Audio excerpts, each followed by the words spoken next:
As the handful of people who actually watch my stuff may remember, I ended my last video with the beginning of a new COVID outbreak here in Sydney.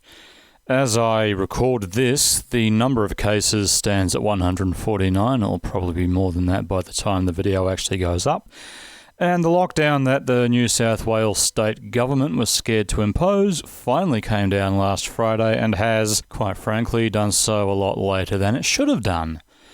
I mean, I'm not a fan of pandemic lockdowns, but I'm also not a fan of just letting the virus casually spread.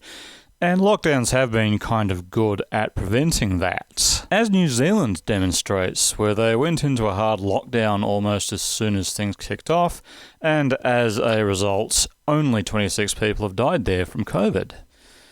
You don't need to be a fan of lockdowns, and I don't think anyone actually is. I mean, it would be nice to avoid them, but being afraid to declare one when you should is a distinct mistake of the sort that the Liberal Party here is good at making. We're currently on a 2-week pause that hopefully won't last any longer than that, but if the government had been quicker to get on top of the Bondi outbreak, it might not have been as long as that. As I was preparing the script for this video, Queensland also declared a lockdown after discovering just 2 cases, but only for 3 days. That could have been us here in Sydney if we'd been quicker. Fucking Liberal governments, eh? Especially our government that was so snippy about the Victorian lockdown last year.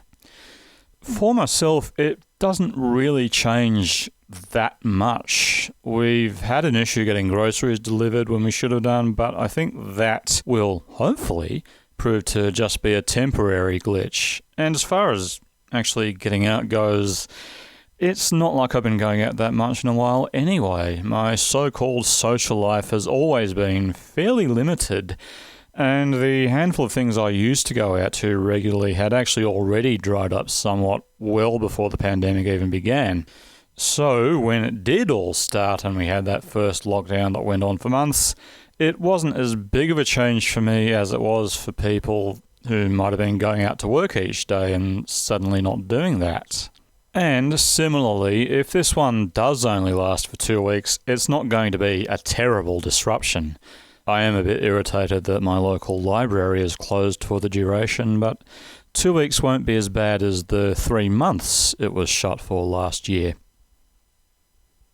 Anyway, a friend posted this image on Facebook, and it's so me right now, it's actually not funny. I'm actually on pretty much doctor's orders to walk a certain distance each day because of the blood clot issues that I mentioned in my previous video. Because ideally we want to keep the blood circulating as much as possible so that I don't, lose a leg. And the distance he suggested was, handily enough, pretty much what I do on an average walk anyway. And getting out of the house even for a short time each day doesn't hurt. Or does it?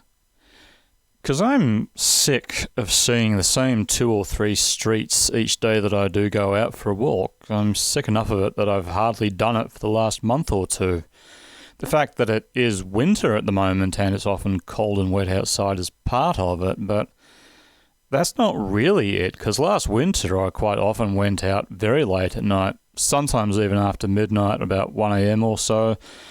I would just dress accordingly and get on with it. And it was an interesting experience, especially when you encountered other people out in the street at that time of night. I'm not doing that now. I'm not even going out as much as I probably should in daylight. I actually can't walk more than the couple of blocks per day that the doctor recommended, because much more than that at any one time, and frankly the old body starts hurting and the strength starts running out. And that means I'm pretty limited as to how much of my local area I get to see, and that's kind of doing bad things for the old mental health, which is mediocre enough as it is. Anyway, enough of me pissing and moaning about myself, because I've got to piss and moan about the country at large. On Monday night, our glorious leader, Scott Morrison, the man I call Scunt, held a press conference to muddy the waters of our already murky response to the pandemic. You may remember that last week the government decided to do two things with the AstraZeneca vaccine that we've been kind of depending on thanks to botching our relationship with Pfizer. Firstly, they upped the minimum age for the Astra vaccine from 50 to 60. Secondly, they then announced they were going to be phasing out the Astra vaccine entirely except for anyone who specifically requested it. Now, I mentioned in my last video how this was going to put an additional strain on the already problematic Pfizer supply, but someone else pointed out another side effect of this decision, i.e. that tons of already produced vaccine was going to go to waste because no one was really going to want the AstraZeneca. So a brilliant decision was taken in the cabinet meeting that preceded the press conference, and then glorious leader presented it to we the people. Basically, pretty much anyone who wants AstraZeneca now can get it. As he observed, the official advice does say that it's only recommended for people over 60, but it doesn't say that you can't get it if you're under that age. You just have to speak to your GP, your general practitioner, and take it from there. Also, they're introducing a new legal indemnity to protect GPs who do administer the Astra vaccine to the under 60s. I can't imagine why they might need that legal protection. The words, "oh my fucking god," popped into my head almost as soon as I heard this, and I wasn't alone. This is going to be murder on medical centres that are already under-resourced and on GPs as well. I've got a regular GP and I have done for a lot of years, but I'm lucky in that regard. He stopped taking new regular patients quite a long time ago, and a lot of GPs seem to be in the same situation. This isn't going to make things difficult at all.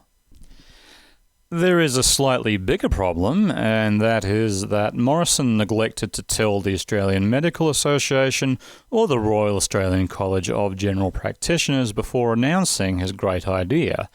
The former organisation has been particularly pointed in reminding people that the official advice from the Australian Technical Advisory Group on immunisation is still to get the Pfizer vaccine if you're under 60. As they say in the classics, what we have here is a failure to communicate.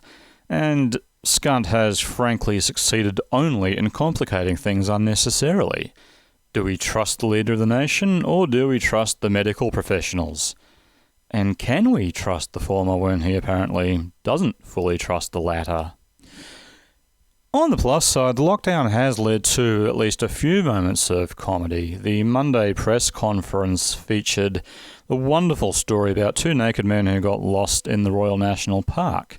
They'd been sunbathing nude on a beach somewhere in the park when they were somehow startled by a deer, ran for their lives and got lost. That's their story, at least. It doesn't really explain how the police knew to send a helicopter into the park to find them, and there is apparently some uncertainty over exactly what part of the current restrictions they actually violated, although I think the embarrassment would be harder on them than the $1,000 they were both fined anyway. This story is quite brilliant. It brought special praise to the sign language interpreter for her telling of the events, and I imagine many people who didn't know there actually were wild deer in Australia probably found it quite educational. And then there was Barnaby Joyce. Barnaby is one of the champion shitheads of the current government, and his career goes pretty much beyond the bounds of this video, but suffice to say, he recently reclaimed the leadership of the National Party after the previous incumbent, Michael McCormack, proved himself to be even more of a shithead than Barnaby, which was actually genuinely impressive. And being national leader makes Barnaby Deputy Prime Minister of the country, and acting PM when that Morrison character is overseas, or in quarantine like he has been after returning from his recent trip to the UK. So that makes it even funnier than it normally would be if we were dealing with an ordinary Member of Parliament, that Barnaby Joyce got fined for not wearing a mask in an indoor space, namely a petrol station in Armidale where he was filling up. Apparently he was only in the shop for about 30 seconds, but that was enough for someone else in the place to realise who he was and let the police know that the second highest politician in the land was breaking COVID restrictions. In fairness to him, he did cop the $200 fine without complaints, or at least without much complaint, and he seems to accept that people like me will find this extremely amusing, which is more than I imagine some of his colleagues doing if they were in his position. That's it for this video at last. Like, share and subscribe, and do all the other things you're supposed to do on YouTube. Until next time, bye for now.